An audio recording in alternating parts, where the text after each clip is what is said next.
조류 인플루엔자 중앙사고수습본부는 28일 전북 정읍시 소재 유공오리 농장에서 고병원성 AI 의심 사례가 발견됐다고 밝혔습니다. 전북 진안군에서 신종 코로나 바이러스 감염증 확진자 1명이 추가로 발생했습니다. 정부가 결국 신종 코로나 바이러스 감염증에 대응하는 사회적 거리두기를 내년 1월 3일까지 현 상태로 유지하기로 했습니다. 앞으로 남아프리카 공화국 입국자들은 격리 해제된 추가로 신종 코로나 바이러스 감염증 검사를 받아야 합니다. 술에 취해 대리운전 기사에게 차량을 맡겨 집에 도착한 뒤 직접 주차를 하려다가 사고를 낸 60대 남성이 징역형의 집행유예를 선고받았습니다. 자세한 소식은 잠시 후 뉴스에서 전해드리겠습니다. 시청자 여러분 안녕하십니까? 신동아방송 전북뉴스 이수정입니다.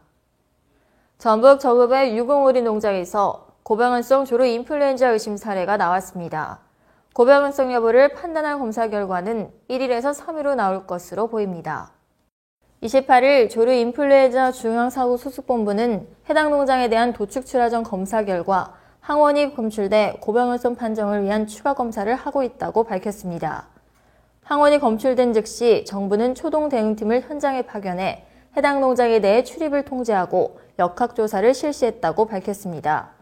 또 반경 10km 내 농장에 대한 이동 제한과 예찰, 검사를 진행 중이라고 전했습니다.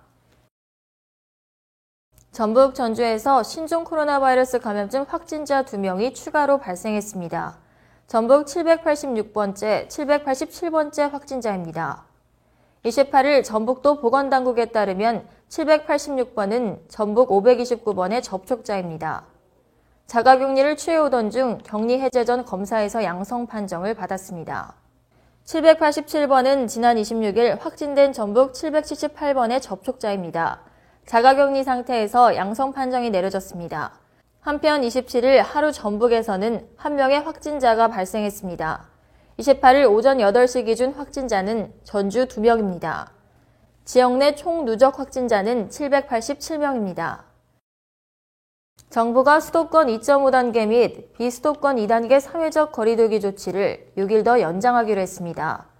중앙재난안전대책본부는 27일 정세균 본부장 주재 회의를 통해 28일 종료 예정인 수도권 거리두기 2.5단계 및 비수도권 2단계 조치를 연말연시 특별대책 기간에 맞춰 2021년 1월 3일까지 6일간 연장하기로 결정했다고 밝혔습니다.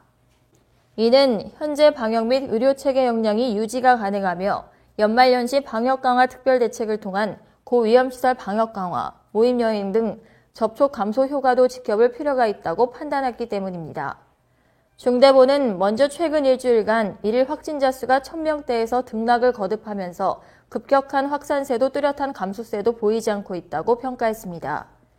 이런 상황에서 지난 24일부터 시행 중인 연말연시 특별방역대책 영향으로 주말 이동량이 줄었고 특히 수도권의 경우 코로나19 유행 이래 최저 수준으로 떨어진 만큼 효과를 확인할 때까지 현행 거리두기 단계를 연장한다고 설명했습니다.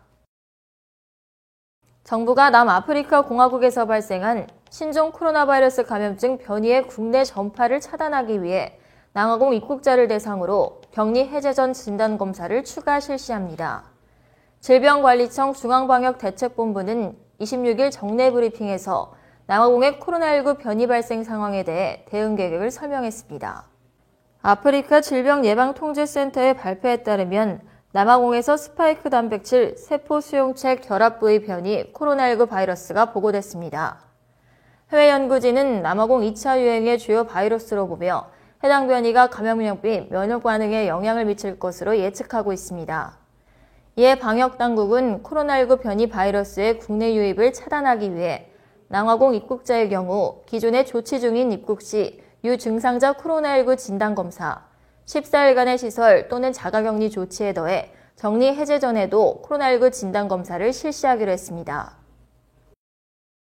술에 취해 대리운전 기사에게 차량을 바꿔 집에 도착한 뒤 직접 주차를 하려다가 사고를 낸 60대 남성이 징역형의 집행유예 선고를 받았습니다. 인천지법 형사9단독 김진원 판사는 도로교통범상 음주운전 혐의로 기소된 A씨에게 징역 2년에 집행유예 3년을 선고했다고 27일 밝혔습니다.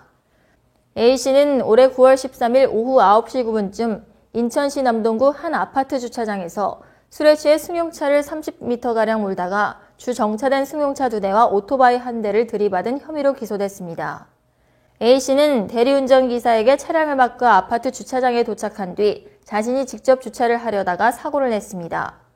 적발 당시 A씨의 혈중 알코올 농도는 면허 취소 수치를 훨씬 넘는 0.18%였습니다. A씨는 2007년부터 2016년까지 모두 4차례 음주운전으로 벌금형이나 징역형의 집행유예를 선고받은 적이 있었습니다. 이상으로 뉴스를 마치겠습니다. 시청해주신 여러분 고맙습니다.